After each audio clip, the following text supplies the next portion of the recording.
эстетикалық, этикалық тәрбие беру.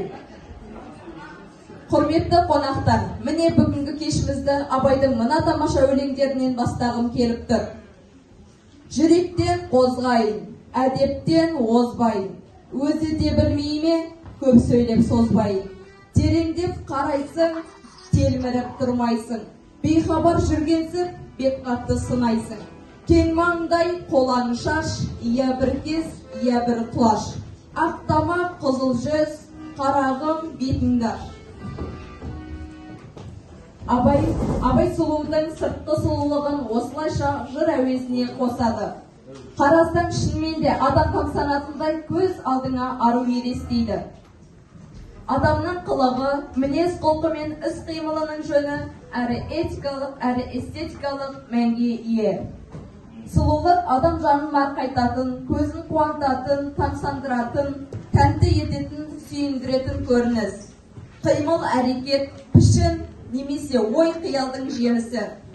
Солардың ішіндегі ең кереметі, қоғам мен табиғаттың ең ерекше перзенті адам және оның сұлулығы. Балалардың эстетикалық дамуына мектептің, атап айтар болса, мектептегі іс-шаралардың рөлі ерекше. Күйге толы дүние дүбірлеген, қайран шешем кішкентай күнімдеген, көбік шашқан сары өзен жағасында, ерке сылқым айжатқыз күлімдеген, қазақтың күйлері көп көңіл ашар, сары жайлау сарыарқа кең ұласар, күй қылып күллі әлемді құшақ қалған қазақтың болмаған ғой тегін ашар.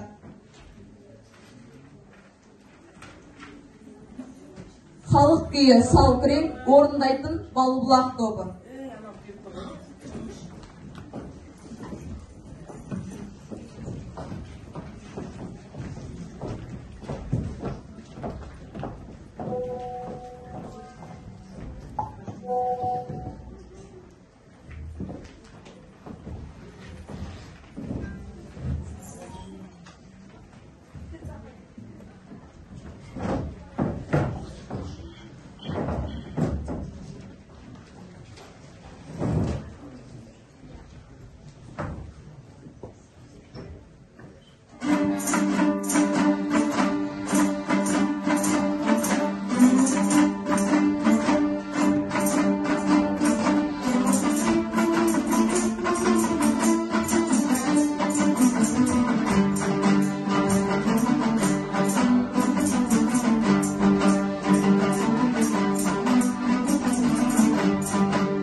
Халық күйі нәр ағашы.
дәстүрлі қасиеті әйел затын сыйлау қасиерледі. Қыз бала отырған орында әдеп, ізет сақтаған. Үлкен болсын, кіші болсын, оқыс мінез көрсетіп, өрескел, бейбастық сөзге әсте бармаған. Адамның сыртқы түріне, киіміне қарап, қандай адам екенін айыруға болады. Қазіргі талғамға өзінің жас ерекшелігіне, эстетикалық заңдылыққа сай жарасымды киінген. Сыпайы да үлгілі қылығымен, мәдениеттілігімен ерекшеленген. Қыздарды көргенде көңілің толып, қуанышқа бөленесің. Көрініс. Қыз көркі тәнінде емес, білімі мен мінезінде. 11 сынып оқушылары.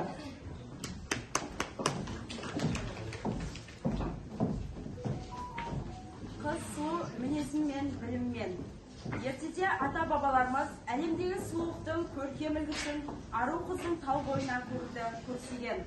Қазақ қауымында қыз баланың орны айрықша болған. Ата-бабаларымыз қызды қонақ деп есептеп, барған жерде бағының ашылуына үйде отырып қамданған. Әрбір ата-ана қыздарын қанаттыға қақтырмай, тұмсықтыға шоқтырмай өсіруді парыз деп санаған. Және қыздың ар-ұятын шақшысы бәріне жауапты екен еш уақытта есінен шығармаған. Қыз жолы жіңішке әрі бұрғалаң. Әркімнің тағдыры өз қолында. Жіңішке жолды ұлы жолға немесе ұрылған жолға бастау әрбіріміздің өз таңдауымызда. Осындай таңдау жасаған қос құрбы Аяулы мен Аиданың мысалына назар аударыңыздар.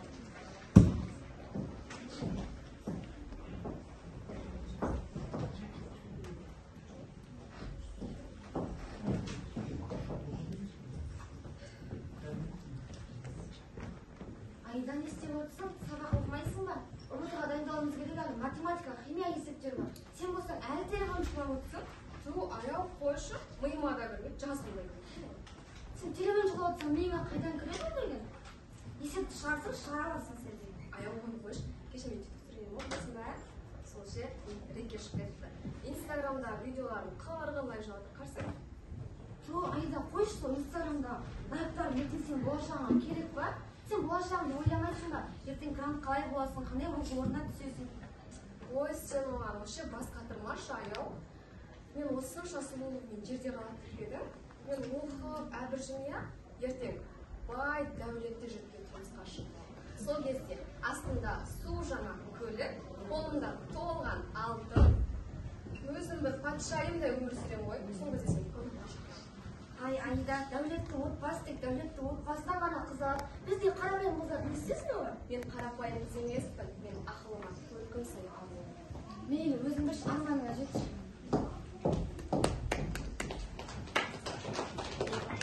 Бірнеше жылдан соң қос құрбы қайта кездесті.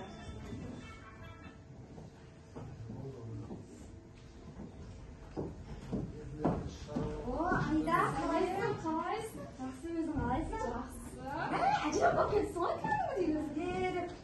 Иә, өзің де өзгеріп кетсің ғой. Рахмет. Не жағдай болып жатыр? Оқу орнына түстің ба? Жоқ, мен оқымадым, бірақ жағдайым жақсы. Өзіңше. Мен Аллаға шүкір жағдайым жақсы. Жоғарғы оқу орнын бітірдім. Қазір орталық ауруханада жұмыс істеп жатырмын.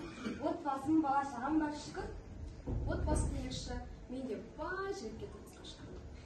Қазір жағдайым жақсы, астында су жаңа көлік, кигенім шу бар. Ал ішкенім алдында, ішпегенім артында. Одан артында не керек?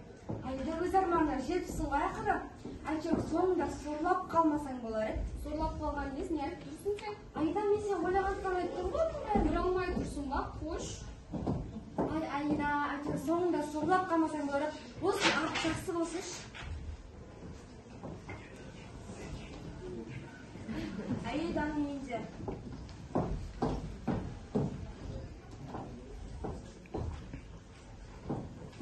О, Болат, келдің ба? Жұмысың қалай болды? Жүр, Болат, мен саған шайдың қап қойдым, шай ішеміз. Ішпеймін мен. Соқтан ішпеймін. Барғанда киімдерімді дайындап сапарға кетіп барадым. Неге күнде кете бересің? Кеше ғана келген Ой, жоқсың ба? саруан қанша сен? Саған мен ақшам болса болды емес па? Басында қатырмай киімдерімді дайындап. Қайдағы ақша, Болат, мұқтажшы.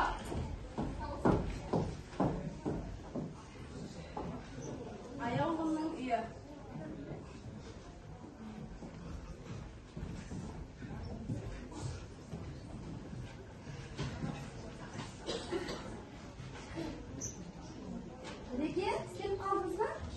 шай дайындап жатырмын.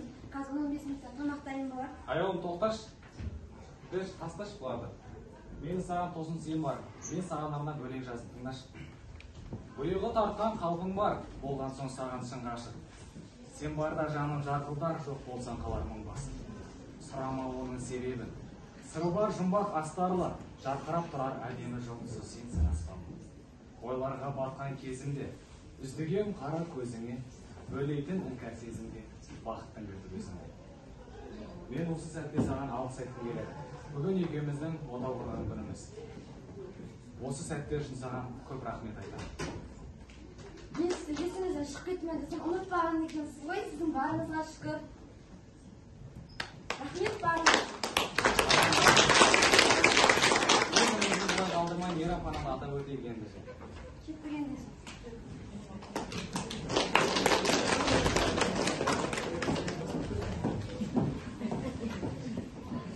Түннің бір уақыты болды ғой, Құдай-ай. Мына Болат қайда жүр екен? Соңғы кезде маған деген сезім суық, тіпті мені көргісі сияқты. Ол қайда жүр екен? Болат, келдің ба? Таныс қой, мынау үйдің қызметшісі. Сенің айтқанын тыңдайды, болмаса құрайды. Болат, сен не айтып тұрсың? Кім мынау? Айтпақшы. Мен сені шашадым. Бұл мен сүйіктім таныстым. Болат, сен не айтып тұрсың? Тым болмаса балаларымыз ойласа Болат. Басыңды қатырмаш. Осыған көнесің, болмаса құрыйсың. Туф, мынаны құртып барып алып келмедің ба мені? Жүр оң сыртқа барып шай ішіп келейікші. Одан кейін құрыйын жатуда. Иә, бізге келгенше кетіп қалсаң жақсы болар еді. Болат, сөйлесейікші.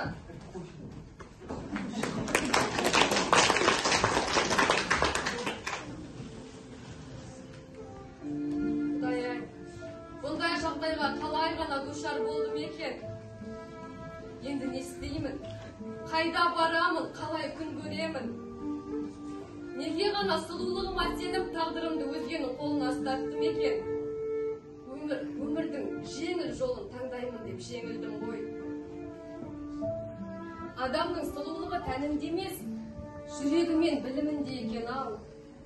Қап осыны кеш түсінгенім ай. Қыздар, ұшып қонып жат қылыққа желікпе, өнегелі өскен жанға елікте, мода қуып боянғаннан түр шықпас, мый болмаса не тұр дейсің көрікте. Арақпенен темекіге жуыма, желікпеңдер ішкіліктің буына. Жын ойнаққа үйір болсаң опық жеп, алданарсың алаяқтың құлына. Көше кезіп жүрмеңдерші қаңғырып, естіледі қыз жүрген жер жаңғырып. Отырысқа күндіз кетіп үйіңнен, келіп жүрме қисалаңдап таңғырып. Өзің келіп жігіттерге ұрынба, ерек етсең атың шығар қырымға. Әзіл айтқан жаз мас жастарға қадірлім, жауап қатпа, есің болса бұрылма. Ескі алыңдар бұл өмірдің сабағын, жетілдіріп ой өрісін сананың. Дұрыс теріс жағын ойлап білсінде, барлық қыздар сабағына саламын.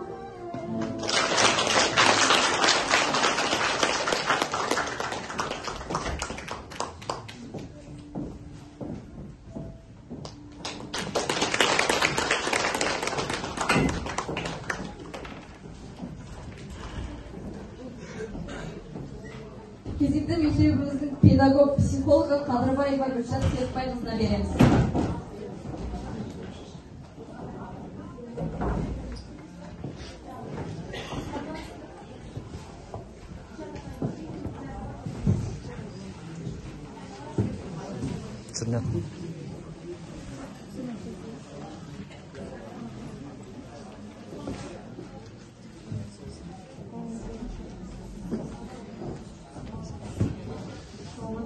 Құрметті әріптестер және семинарға қатысушы қонақтар. Бүгін біз өздеріңізбен жақсы көңіл-күй жан азығы тақырыбында қысқаша тренинг өткізетін боламыз. Жақсы көңіл-күй адамның өміріндегі эмоциялардың жалпы 8 түрі болса, соның адамның өмірінде ерекше орын алады, бұл көңіл болып табылады. Ал жақсы көңіл-күй адамның нәтижелі іс-әрекетінің кепілі. Нәтижелі іс-әрекет табысты өмірдің кілті болып табылады. Олай болса, біз қазір мына отырған орындарыңызға қарасаңыздар, кейбір жерлерде стикерлер тұр. Отырған жерлеріңізге қарасаңыздар, кейбір жерлерде стикерлер тұр. Кейбір орындықтарда ғана бар.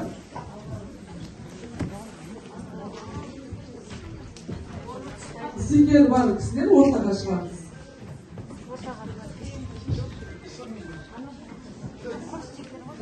Белгі қойылған орындықтар ортаға шығамыз.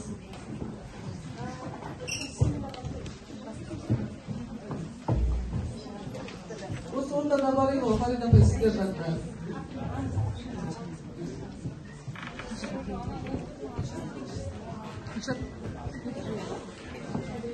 Шыға беріңіздер ортаға.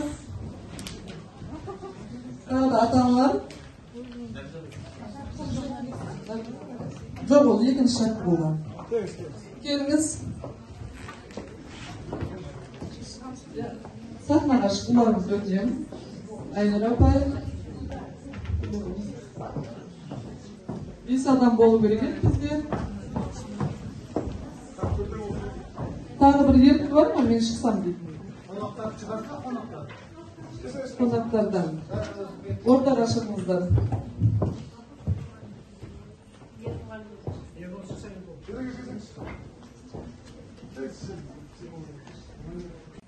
Біртіндеп шығайын, Сабира апайдан бастайын. Мына табанды әр басқан сайын өзіңізге және осы отырғандарға әдемі тілегіңізбен жүріп өтіп, гүлді қалаған жерге қоясыз. Ал бастаймыз. Бүгін керемет күн, барлықтарыңызға қуаныш тілеймін. Сәттілік барымызге серік болсын. Өсіріп отқан ұл қыздарымыздың тек қана қуанышын, рахатын көрейік. Барлықтарыңыздың істеген істеріңіздің жемісін жеулеріңізге тілектеспін. Барлықтарыңызға және өзіме отбасылық үлкен бақыт тілегім келеді.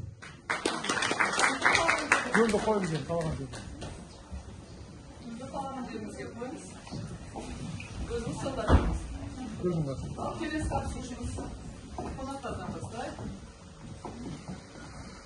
Әр адам қайталанбас тұлға, сол үшін сөздерімізді... Бірінші байлық денсаулық дейді ғой, барлықтарыңызға денсаулық тілеймін мықты. Отбасыларыңызға амандық тілеймін. Көңіл күйлеріңіз әрдайым көңілді, бақытты болыңыздар. Тағы да денсаулық тілеймін. Өмірлеріңіз ұзақ болсын.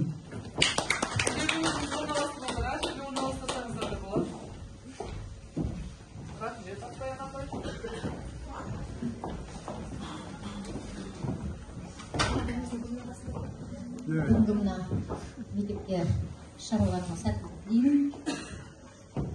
Барлықтарыңызға денсаулық, сәттілік. Тағы да жаңағы ата-аналарға өсіріп отқан қыздарымыздың тек жақсы жағынан қуанта берсін деймін. Бірінші бағыт денсаулық, бәріңізге денсаулық, сәттілік бәрімізге. Жастарымызға табыс. Гүлді қалаған жеріңізге қойыңыз. Қалаған жерлеріңізге қоюға болады.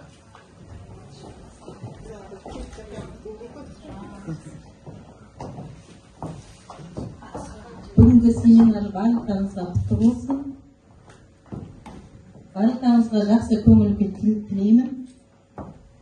Отбасыларыңызға бақыт тілеймін. Бақытты болыңыздар, дендеріңіз сау болсын. Жақсы көңіл күй тілеймін.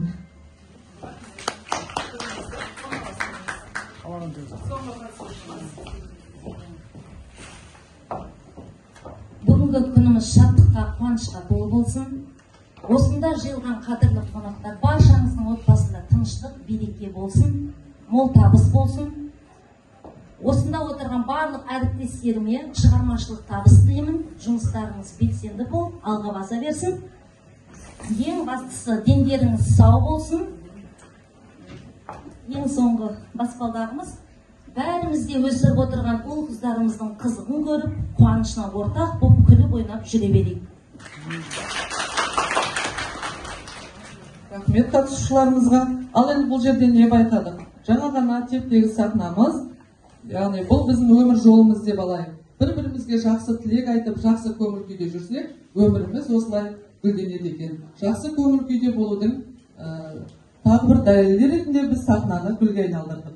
Ойынға қатысқандарың үшін рахмет.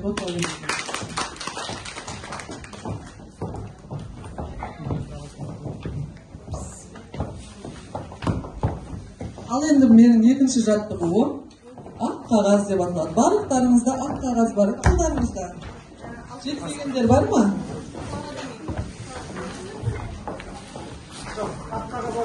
Барлығыңызда бар ма?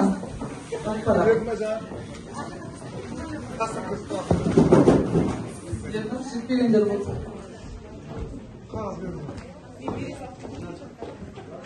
Арман, болашаққа деген өздеріңізді құрған жоспарларыңызды осы параққа түсіреміз. Ойша әрине, ойша. Әріптестер, бәріміз.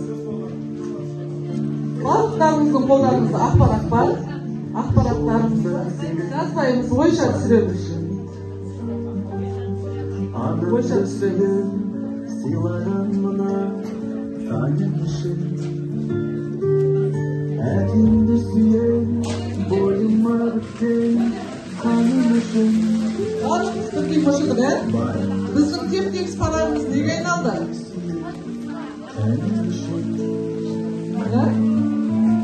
Парағымыз өзгерді, ал енді біздің осы болашаққа деген армандарымызды, мақсаттарымыздың осылай аяқ асты болмас үшін біз мектеп пен отбасы, мына жерде ата-аналар да бар біздің арамызда, мектеп пен отбасы ынтымақтастығын арттырып, отбасында балаға дұрыс көңіл бөліп, бір-бірімізбен жақсы көңіл күйде сыйластықта болайық дегім келеді.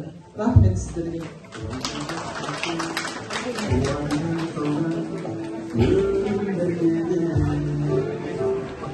Таза, әдепті, сұлу болуға тиісті.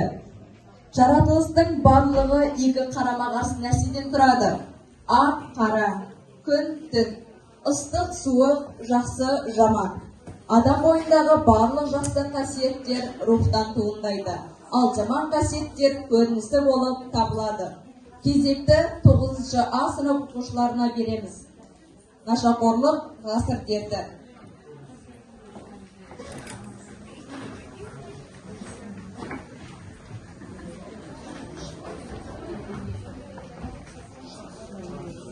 Армысыздар, құрметті қонақтар және оқушылар.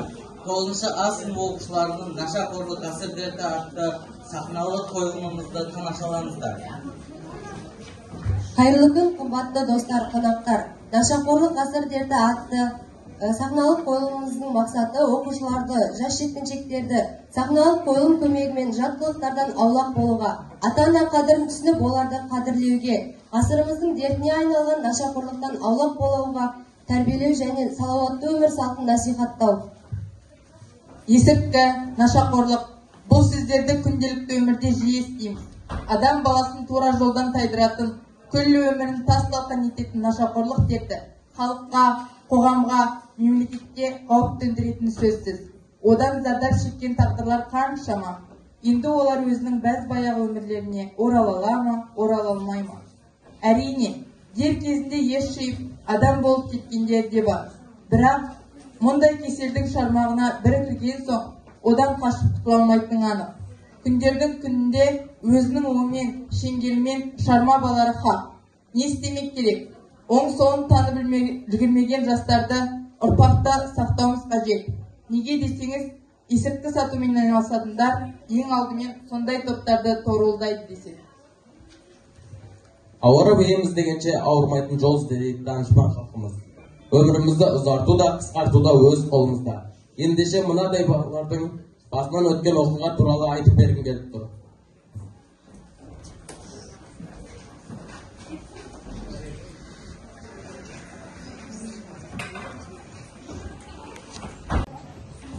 Бүгін бізге қонаққа Медбике апайымыз келіп отыр. Оның бізге дайындаған баяндамасын оқуға рұқсат етіңдер. Сәлеметсіңдер ме балалар? Сендерге есірткі жайында баяндамамды оқып берейін. Есірткі анаша ғасыр тазалық. Онымен қазір бүкіл әлем болып күресуде. Бірақ ол оңай алдыра жау емес екен. Есірткі бір басын десең, екінші бас шыға келетін 7 басты жалмауыз сияқты.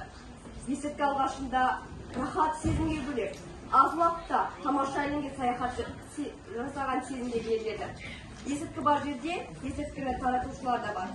Олар кісінің көз жасынан, қайғы қасіретінен алтын ақша тауып отырған қанпезерлер. Нашақор ақша табу үшін өтірік айтып, ұрлық жасап, тіпті сөздеуге дейін барады. Есірткіге бір берілген адам өмір бойы жылап өтеді. Тек өзі ғана емес, ата-анасын, бауырларын, жанашыр жақындарын да қоса бірге жылатады. Ол есірткі үшін туған анасын да өлтіруден тайынбайды. Өйткені ол есірткінің құлына айналады. Мен сендерге осы тақырып бойынша бейне түсірілім көрсеткім келіп тұр. Тақтаға назар салыңдар. Қазіргі кезде етек алған заманымыз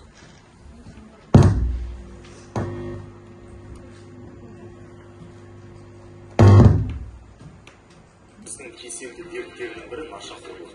Ол бүкіл қоғамның қасіреті. Ол болашағымызға қауіп төндіретін індет. Есірткіге бой алғандардың 5% өздігінен қауіпті өмірге оралып алатын болса, қалған 95% өлім. Нашақорлық тек ер кісілердің арасында ғана емес, әйел адамдар мен жастар арасында да кең етек жайған. Ол баланың өзін-өзі билеу психикасы мен мінез-құлқының бұзылуына әкеп соғады. Нашаны пайдаланған адамда ми жұмыс істеу қабілеті азайып, бойында әлсіздік пайда болу арқылы көңіл күйі төмендейді. Бұл жағдайларда адам сабырсыздыққа бой алдырып, ес-түсінен айырылып, өз іс-әрекеттеріне жауап бере алмайтындай жағдайға душар болады. Бұл теріс әдеттер өз кезегінде адам денсаулығына зиян тигізеді. Тіпті қылмысқа итермелейтін негізгі себептердің бірі де осы нашақорлық. Ендеше қандай жағдай болмасын, жат әдеттерге әуес болмай, салауатты өмір салтын ұстануды назардан тысқары қалдырмаған. Ал ендеше балалар, мен сендерге осы тақырып бойынша сұрақтар қойғым келіп тұр. Ал бірінші сұрақ: есірткі заттар адамзатқа қай кезден бастап белгілі? Болат айта ғой. Жалпы есірткі адамзатқа өте ертеден берілген, және оны емдік және еліктіргіш құралдар өткен. Өткен ғасырдың өзінде 60-шы жылдары капиталистік кейбір Орта Азия мен Кавказ елдерінде негізі ошаққа айналды. Жарайсың. Нашақорлыққа көбінесе кімдер шалдырады? Нашақорлыққа көбінесе жасөспірімдер шалдырады. Алайда осы кезде ересектер арасында да нашақорлықтың зардабын шегушілер көбейіп барады. Жарайсыңдар. Нашақор қаражаты дегенді қалай түсінесіңдер? Расыл? Нашақор қаражатты ұрлықпен табуды көздейді, ал ұрлық жазасыз қалмайды. Жарайсың. Келесі сұрақ: есірткі дегеніміз не? Есірткі дегеніміз грекше наркоз, тоқтату, үкімет, ұмыттыру және жансыздандыру деген мағыналарды білдіреді. Айта қоймайық. Есірткі дегеніміз бұл адамның мінез-құлқын, сана-сезімін бұзатын химиялық және тыйым салынған зат. Және ол адамның есін алып, құмарлық жүйеге ұшыратады, және ол аса қауіпті. Ол адамның сана-сезімін толықтай жансыздандырады деуге де болады.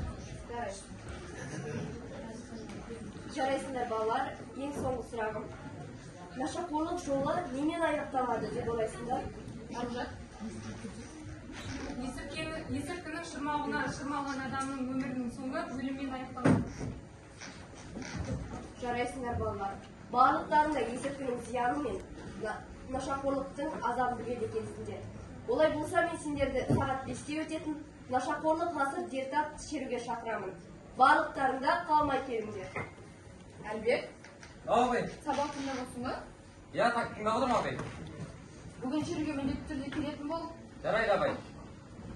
Сау болыңдар. Сағат 5-те келіңдер, бірге барамыз.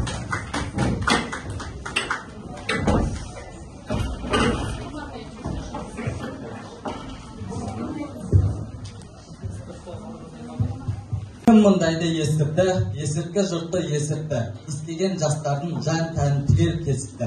Сақ болайық ағайын, қатерлі жау есірткі.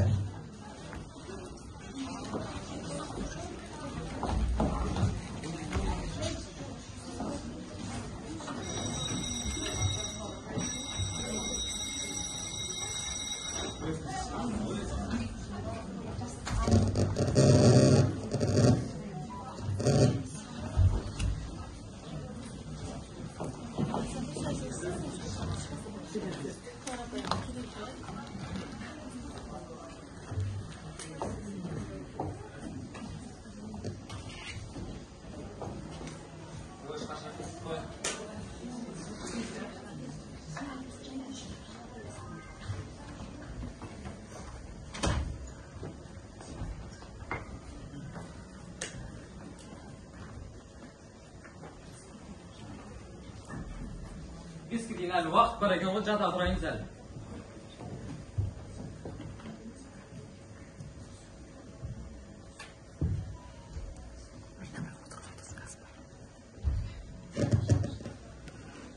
Сабақ болу керек ғой айтпақшы маған.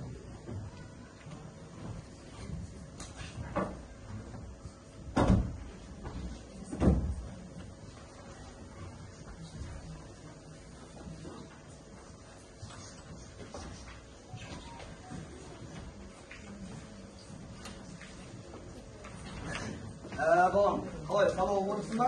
Дұрыс. Қалай сабағың жақсы ма? Жақсы ғой папа. Бірақ мұғалім мектепке келіп кетсін деген. Немене, тағы бір нәрсе білдірдің бе? Кәне, әкелшің деп.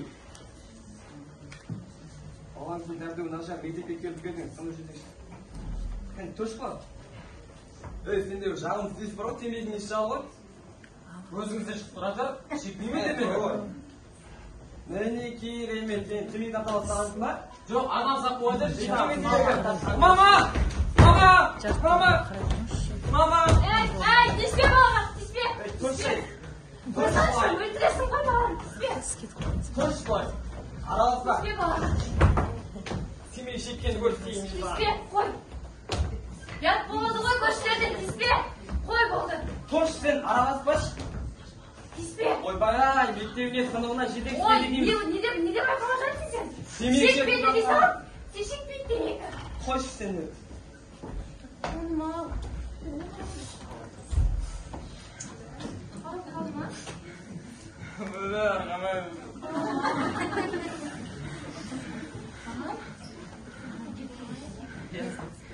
Енді шынымды айта қойшы балам.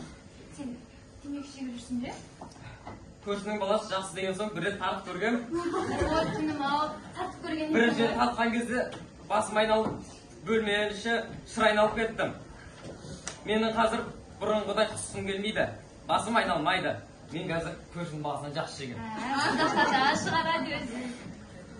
Қой балам, әкем естісе көрдің ғой. Екінші рет бұл сөз әкеңнің құлағына естімесін. Әкең аямайтынын білесің. Темекі деген денсаулыққа зиян. Шекпей ақ қойшы енді балам. Ауырып қаларсың. Әкем естісе. Ой, анашым, сізде әкемді айтып қоймайды екенсіз, өзі де ауырмай ақ шейіп жүр темекіні. Балам, тоқтайшы балам.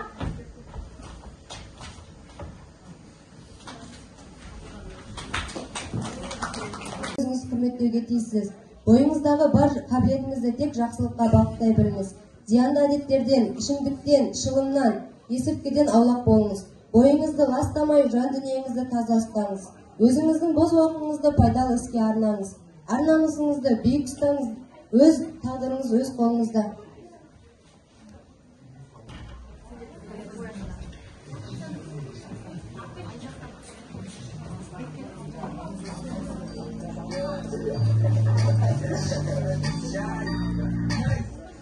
Мына баладан, қара баладан, тип башыңыздан, көп саз, оның аты хип-хоп, қайдағы алкоголдікті оралады шап. One girl, one time, тағы бірі сылдырларды шақап тұрғандай, 7 грамм жердегі көңілді көтеруге эстафета алаңдай бір-біріне беруге көшетіп тыныш, бізде жоқ қорқыныш, бұрынғы адамдарда пайда болды өкініш, соңында қалдыныш саған сол үшін сөзіңе секірдің екінші картон, менде бар патрон, еттің патрон.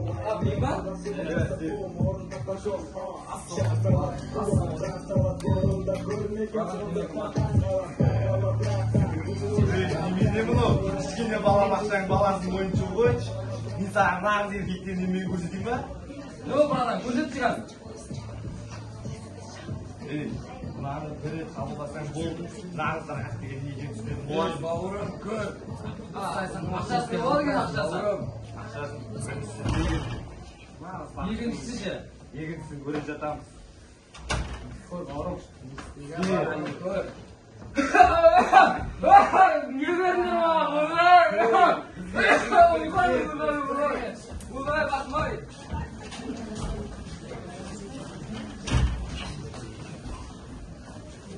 Нашақорлық болып қоғамды ойлаған індет болып табылады.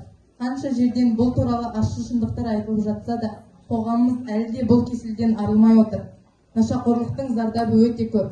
Ол әсіресе жас жеткіншектердің өміріне балта шабады, яғни адам өміріне кері әсерін тигізеді. Нашақордың жасөспірімдер тобына қосылуының себебі де сол. Ол алдымен наша шегуді немесе ес ауыстыратын дәрі ішуді ұсынады. Еліктегіш жастар дәм тата бастайды. Бара-бара жасөспірімдер нашақорға есірткінің қолына айналады. Аз уақытқа болса да ләззат алғаннан мәз болам деп нашақор сатына қосылғанын білмей қалады. Адамның бір қызығы айғы бала деген, баланы әлпештейді ана деген. Тұрмыштап бұл дүние жинаған мені бір күні артта шіркін қала деген. Bir gün av arta şirkin qala dekin ay.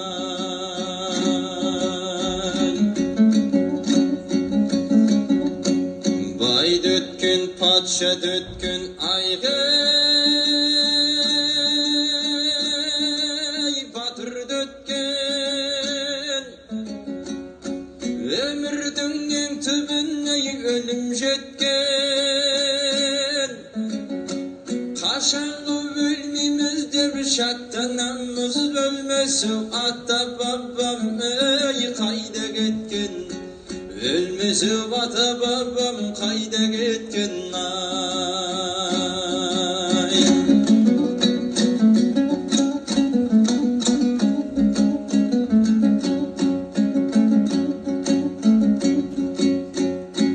Ölümden kurtulmaz kız aygı.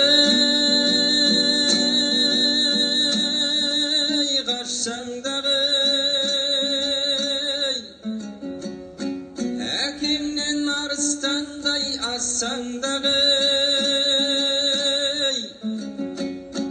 Allah'dan şınım menden çarlık gelse Çulduzdan çirgü tüzür asmanday.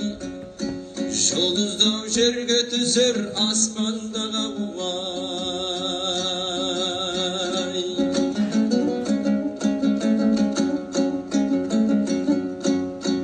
Qardaysa жақсы адам ayğıy dana bollar. Qosulğan çet üzünün sağasınday. Qardaysa jaman adam zarjaq bolar. Ağaçtın janbay qalğan şalasınday. Ağaçtın janbay qalğan şalasınday. Qardaysa jaman adam zarjaq bolar. Ağaçtın janbay qalğan şalasınday. Ağaçtın janbay qalğan şalasınday.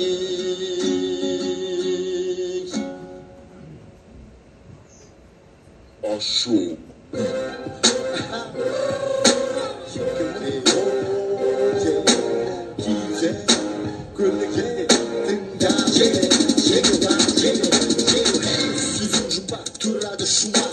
Жаңа мағына миыңа келгенде қонаққа. Бұл ертегі емес, қазіргі ертеңгі емес. Егер сөзімде тұрмасам онда ертегі емессің. Бізден басқасын тыңдап саған керек емес. Бірақ есіңде болсын айтқаным кеңес емес. Батыстың ақырындары жоғары деңгейде, содан кейін басқалардың жырлары еңбейді. Өлімдеріміз ләззат әкелгенде шуға, шығарған сөздерімізді тыңдарманда туды. Шашыратып түктім үстеріне уды, дөңгелетіп шығарамын түптігіне буды. Шулатадым басқара бізден енді саспаңдар. Өзекті тастаңдар. Шулатадым масқара бізден енді саспаңдар. Өзекті тастаңдар. Шарай бағыт бағыттың мекені. Тыңда мені, тыңда мені. Қазақша бағым өнердің мекені. Тыңда мені, тыңда мені. Қазақша бағыт бағыттың мекені. Тыңда мені, тыңда мені. Қазақша бағым өнердің мекені. Тыңда мені, тыңда мені. Бәрімізге келгенше әлімізден үйретеміз рэп деген пәнімізден. Ағаларың сөйлегенде сөзін үзбен. Мен саған адам емес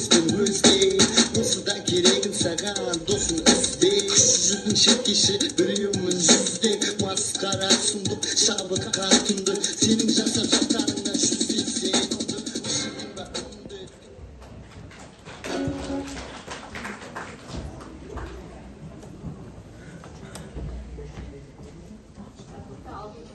Ey жас жігіт, жан едің сен гүл жүзді, сол қапсын тыныштығынды кім бұзды?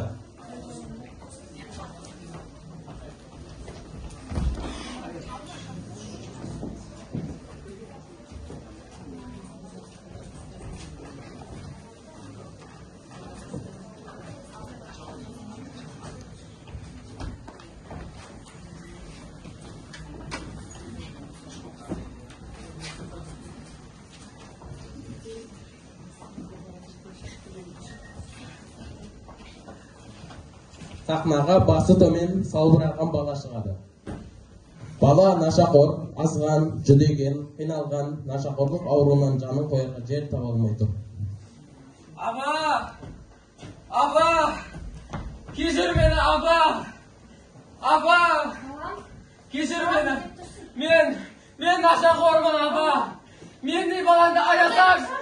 Наша тауып берші, аба! Наша тауып берші, аба! Наша! Жанымды қоярға жер таппай жатырмын. Наша тауып берші, аба! Наша! Наша тауып берші! Наша дегені көрініп келген ажал еді ғой. Сорлы балам, соны біле тұра. Ажалмен ойнағаны не болғаны? Шығарамадым. Балам, тұршы. Наша тауып бер, аба! Наша тауып бер! Наша тауып бер, аба! Қасіреттің қара құртымдан батырған қан безер кім? Сені осы жаман соғатқан қайты шірек балам, тұршы. Наша тауып бер, аба! Наша! Ол қалбезер кім дейсің бер? Мына мен! Сен соңға не істейсің, аға? Сенбе едің жүзі қара. Құлынымды адамды жолдан тайдыратында не істеген ол саған? Не жазығы бар еді? Рас, оның еш жазығы жоқ. Бірақ сенің балаң сияқтылар болмаса ақшаны кім береді дейсің маған? Қазір ақша береген заман. Бәріне керегі ақша. Ақша дейсің, ақшайындап қалды. Қай заманда адамдан ақша қымбат болып еді. Ақшаның жолында құрбандыққа шалынардай не күнәсі бар еді құлынымның. Күнәсі деймісің? Күнәсі, әлсіздігі, балаң керек емес деген сөз айта алмайды екен. Маған да керек осындай адамдар. Оны балаңызды айтам, көшеде қармағыма ілдірдім. Мен оған экстази түсіндім. Экстази деймісің? Ол немене тағы? Экстазик дегеніміз есірткінің осындай жас балаларға арналған түрі. Оны қабылдаған бала қарнын ашқанын, шөл дегенін білмейді. Билей береді. Баламның бойында ең алдымен қосақты осылай салдым десең.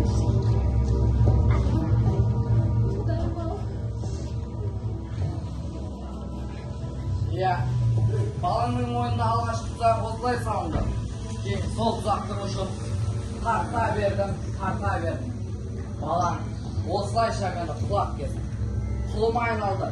Құлға айналған немене, есіртке үйренген. Соншалық айналшықтап қасымнан шықпайды. Мен енді одан ақша сұрадым. Ол есірткіден ақша алмайтын бірте-бірте. Ол есірткінің ең күшті біріне ауысып салды. Тамырға ине сұғып, жаны жай табатын болды. Үйіндегі қымбат заттарын бәрін сатты. Міне, көрдің бе, баланың түбіне өзің көрсем зарлығы әуес қойылды. Жоғал Қарабек, жоғал жүзі қара.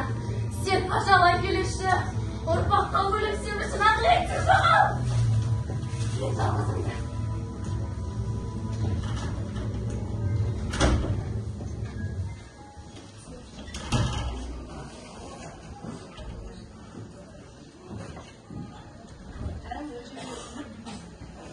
Ән өлшеулі өмір Радбек Болаттың орындауында.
темекі шегу, арақ ішіп, наша қолданып, тозаққа баста жоқ. О бастан өзің сақтан сақтап жүр, одан кейін өзгелер сақтанды. Салауатты өмір салтын дәріптейік, жаман әдеттерден аулақ болайық. Салауатты өмір салтын қолдайық, болашаққа нық қадам басайық. Өмірдегі басты байлық дейтұғын, бірінші байлық денсаулықты сақтайық. Салауатты мақсат өмір сүру. Өмір өзінің мағынасын керек болып, ішімдік нашақорлық сенің жауың. Пайдасы сол, одан аулақ жүру. Білсең достарын нашашылын ұстан. Мықты болсын оған деген ұстаным. Жырақ жүрсең аулақ салып біргенді, бақытыңның жолын тауып ұққан. Зейін қағам есіңді жиі азбаңдар, қиыншылық құмай, үгітіліп тозбаңдар. Бойыңдағы қуатыңды жоғалтпай, жақсы үмітпен сеніміңнен таймаңдар. Зиянды өмір есірткісізде қызыққа тола. Зиянды заттардың зардабынан сақ бол. Ертеңіңді ойласаң, есірткіге жолама. Салауатты өмір салтын сақтаңдар. Болашаққа нық қадаммен бастаңдар. Жас ұрпаққа халқымыздың қорғамы, болашағымыз дейді бізге ел сенім.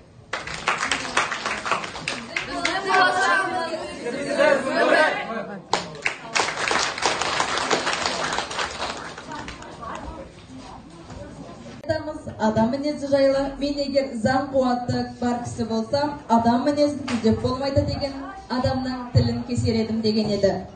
Бала үшін өтірік айту, ұрлық істеу және қатыгездік, қулық, сұмдық деген жат қасиет. Сондықтан халқымыз баланы біреудің алатымен аттама, өтірік өрге бастырмайды, ешкімге қиянат жасама деп адалдыққа тәрбиелеген. Сөз кезегін мектебіміздің директоры Қауай Махамбет мырзаға береміз.